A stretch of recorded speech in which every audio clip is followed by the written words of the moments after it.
አንደኛውና የመጀመሪያው ጥያቄ አንድ ወንድማችን ያነሳው ጥያቄ እኔ ትዳር መያዝ እፈልጋለሁ ነገር ግን ቶሎ ኒካህ ማድረግ አልቻልኩም የልጅቷ ቤተሰቦች ቶሎ ኒካህ ሊያረጉልኝ ስላልቻሉ ዝም ብለን ያለ ኒካህ እያወራን ያለነው እንዴት ነው ሴት ልጅ ዝም ብሎ ማውራት ይፈቀዳል ወይስ አይፈቀድም?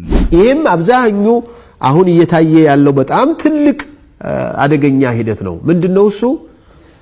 ተጫጨን ብለው የሚያወሩት ነገር ተጫጨን ብለው እንጠናና ብለው የሚያወሩት ወሬ በጣም የሚያሳፍር ነገር ነው እሱ በጣም የሚያሳዝን ነገር ለምን ሱብሃንአላህ አንድ ሙስሊም የሆነ ሰው አጅነቢ የሆነችን ሴት አንድ ቀን አናገረ ሁለት ቀን አናገረ ከዚያ ተሆነኛለች አለ ለምንድን ነው ወደ ኒካህ የማይገባው? የበለጠ ለመቀራረብና ለመጠናናት ነበር። ምኑ ነው የምትጠናኑት? መጀመሪያውኑ ወደ እሷን ማውራት ከመግባትህ በፊት በደንብ ነው መጠየቅ ያለብህ። ዘዋ ምንድነው? ከየት ነው የመጣችው? ምን ያህል አዋቂ ነች? እንዲህ ነው።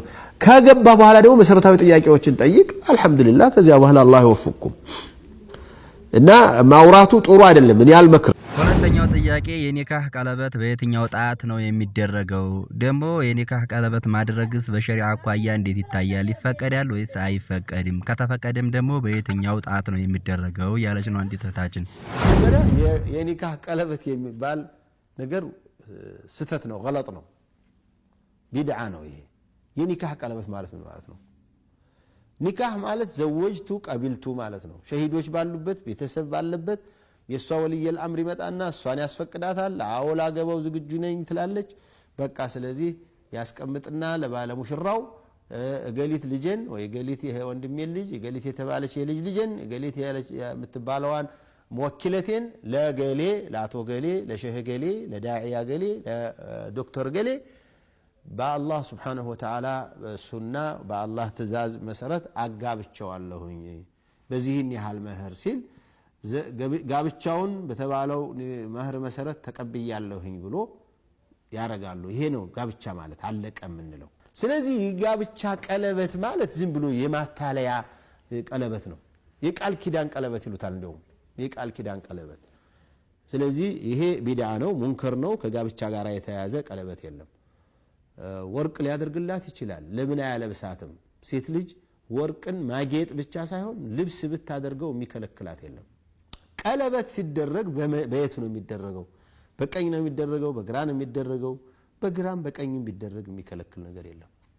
በግራም በቀኝም ቢደረግ ብዙ ጊዜ እነዚህ ስለመስራ ስለማያሰሩ ቀኝ እጅ ለተለያዩ ለማንሳት ለመስጠት ለመቀበል ለመውሰድ ለተለያዩ ስራዎች ቀኝ እጅ ስለሆነ በዚያ ላይ ብዙ ጊዜ ያደርጋሉ እንጂማኮ ግራ እጅ ላይ ቀለበት ማድረግ በተለይ በስቲንጃ ጊዜ በጣም ነው የሚያስቸግረው። ቆሻሻ ይይዛል። አላህ ቆሻሻ እንዳይይዝ አርጎ የፈጠረው እጅ እዚህ ላይ የሆነ ነገር አድርገህ ቆሻሻ ስታጥብበት ይቀራል። ስለዚህ በዚህ መልኩ ለታውት ይችላልላችሁ። በቀኝ አደረገ በግራ አደረገ ብዙ ችግር የለውም ማለት ነው። ሶስተኛው አንዲት እህታችን ያነሳችው ጥያቄ ኢትዮጵያ ያለው ጓደኛ ነበረኝና ወደ ሳውዲ መጣሁ። ወደ ሳውዲ ስመጣ ልንጋባ ቃል ተጋብተን ነበር።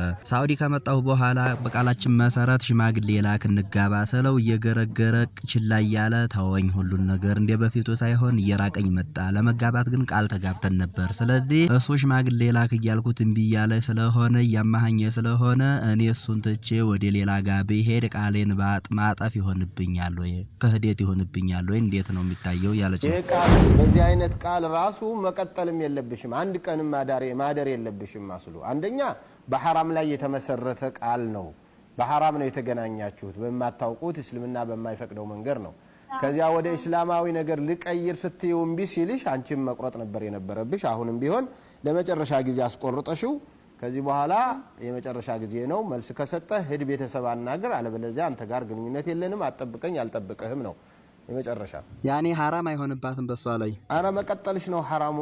ከሱ ጋር አሁን አህድ አለኝ ብለሽ በሐራም ላይ የተጀመረ ነገር ቃል ነው ብለሽ ማክበርሽ ነው ሐራሙ ያስጠይቃል። ይሄ አራተኛው አንዲት እህታችን ያነሳችው ጥያቄ ከባለቤቴ ጋር ተጣልቻለሁ። የተጣላሁበት ምክንያት ሶላት አይሰግድም። ብዙ ሱሳሱስ ነገር አለበት። ጫት ይቀማል፣ ሶላቱንም አይሰግድም። በዘመዶቹ በጓደኞቹ ብዙ አስነግሬዋለሁ። በተደጋጋሚ አስነግሬው ነበር። ነገር ግን ሊተው አልቻለም።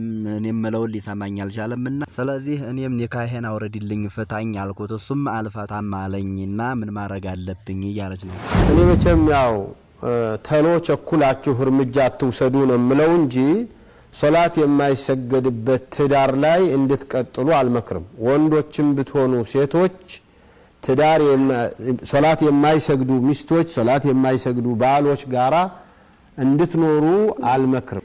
ሶላት የማይሰግድ ሰው ሚስት እንድትኖረው ሶላት የማይሰግድ ሰው የማትሰግድ ሴት የሚሰግድ ባል ይዟት እንዲኖር ኪታቡ አይፈቅድ። ስለዚህ አንቺ ማድረግ ያለብሽ ቁርጡን አውቀሽ አይ እኔ በዚህ በሶላት ላይ አስተካክል ምትይ ነገር ፋይዳ የለም ወይም ታለው ተሞክሮሽ ብዙ ጊዜ ሞክር ያለሁኝ ብለሽ ተስፋ የሚያስቆርጥና ማይማር ከሆነ ለአላህ Subhanahu Wa Ta'ala ሰተሽ ትዳርሽን ሸሪዓ ፍርድ ቤት ሄደሽ መኖር አልፈልግም ብለሽ ማቅረብ ነው እንጂ ቤተሰቡ ያሳምነው ካልቻለ ሚዳኛው ይፈልጋል የግድ መፈታት አለብሽ ፈተሽ ነው ይዳቆጥረሽ ነው ወደ ሌላ ምተጂው ስለዚህ ይሄንን ወደ ፍቹ ከመሄድሽ በፊት የመጨረሻ እድልሽን ተጠቀሚ አይ እኔ አሁንም አልሞክርም እዚያ ውስጥ ገብቼ ምንም መፍትሄ ላመጣ አልችልም ብለሽ ምንም ለውጥ ያሳየ ካልሆነ ወደ ሸሪዓ ፍርድ ቤት ሄደሽ መፈታት ትችላለሽ።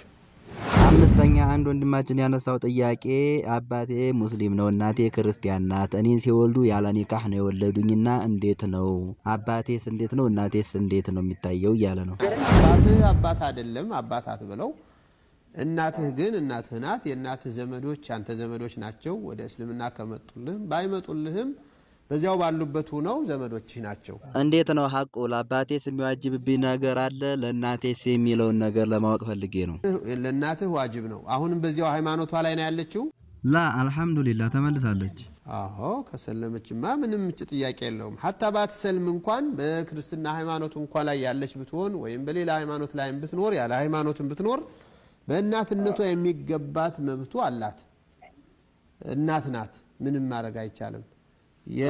አልহামዱሊላህ አንተ ደግሞ ታድለሃል ሃይማኖቷን ማስተካከላለች ሌሎቹንም ችግሮች ኢንሻአላህ ተውበት አድርጋ አስተካክላ ይሆናል ብለን እናስባለን። ያ አባት የሚባለው ግን ምንም ሐቅ የለብህም ያንተ ጋራ ምንም ግንኙነት የለውም አባት አይባልም እንደዚህ ያለ ሰው እና ለሱ በቃ ምንም ማደርግለት ነገር የለም እንዲሁ ለስብና የምታደርጉለት ካልሆነ በስተቀር አባት አይደለም ይሄ በእስልምና እሱ ከሌላ ግብቶ የወለዲያቸው እህት ወንድሞችስ እንዴት ነው የሚሆኑት? እንደ አንድ ኢትዮጵያዊ ዘመዶችህ ጓደኞችህ ያገራዊ ወገናዊ ካልሆነ በስተቀር ምንም ግንኙነት የለህም አንተ አይወርሱህም አትወርሳቸውም ሴቶች ከሆኑ ልታገባቸው ትችላለህ በፍጹም አይሆንም እዚህ ጋር ግንኙነት የለም። በሱ ያሉ ቤተሰቦች ሁሉንም ጠቅላላ ማለት ነው በሱ በኩል ያለው በሙሉ የለውም እንዲህ ቤተሰቡን አስከብሮ መሄድ የፈለገ ወደ ዝሙት አይሄድም። አስለን የሱ ሴቶች ልጆችም ለኔ አጅነብይ ናቸው ምንም ዝምድና የሚባል ነገር የላቸውም ማለት ነው። የላቸውም እህቶችህ አይደሉም ወንድሞችህ አይደሉም አክስቶችህ አይደሉም አጎቶችህ አይደሉም የሱ ቤተሰቦች ማለት ነው። አብራኝ የተወለደችው እስከናቴ እንዴት ነው እህቴ ናት ወይስ የእናትህ ልጅ ናት? እሷ እህትህ ናት።